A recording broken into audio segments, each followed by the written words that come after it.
Welcome to my another video. তো আশা করি সব ভালো আছেন।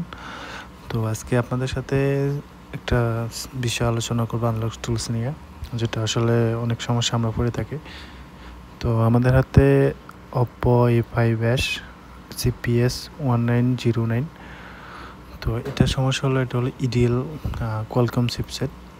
তো আমরা যখন কোয়ালকম পোর্ট ধরাই, সেটা হলো আমরা ভলিউম বাটন দিয়ে যখন কোয়ালকম পোর্ট ইউজ করি, তখন কিন্তু এটা অটোমেটিক ফেল আসে। সেটা আজকে আমি দেখাবো কীভাবে আপনারা এটা সমাধানে খুব ইজিলি আপনারা কাজটা করতে পারেন।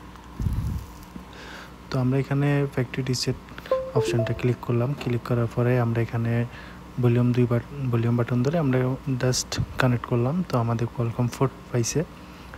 পাওয়ার পরে যে হ্যান্ডশেকিংয়ে যে এখানে আসে, এখানে কিন্তু ফেল দিতেছে। তো আমরা এটা আসলে অনেক রিসার্চ করার পরে এটা সমাধান খুঁজে পাইছি, আসলে এটা হওয়ার কারণটা কী।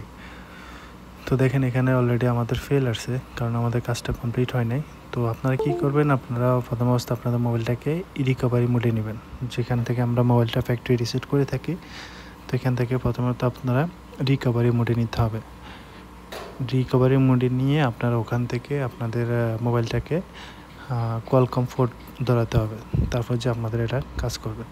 তো দেখেন আমরা কীভাবে করতেছি। আমরা মোবাইলটাকে রিকভারি মোডে নিলাম। তো এখন দেখেন, তো রিকভারি মোডে নেওয়ার পরে এখান থেকে রিকভারি মোড নেওয়ার পরে আমরা এই যে নিচে অপশন দেখতেছেন, এখানে আমরা দুইবার ডাবল ক্লিক করার পরে এখানে অটোমেটিক দেখেন আমাদের কোয়ালকম পোর্টটা পেয়ে গেল। তো আপনি ভলিউম বাটন দিয়ে পোর্ট পাবে, কিন্তু আপনার এটা কাজ করবে না। তো আপনার এইভাবে কাজটা করতে হবে। তো এখন সেম আমরা আবার ফ্যাক্টরি রিসেট দিলাম।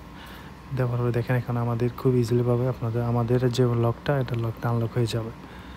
তো খুব সিম্পল একটা কাজ। আসলে এটা নিয়ে অনেকে সমস্যা পড়ে থাকেন আনলক টুল নিয়ে, তাই আসলে ভিডিওটি করা। যদি ভালো লাগে ভিডিওটি অবশ্যই লাইক, কমেন্ট, শেয়ার করবেন, আর অবশ্যই বন্ধুদের মাঝে বা টেকনিশিয়ান ভাইদের মাঝে শেয়ার করে দিবেন। ধন্যবাদ।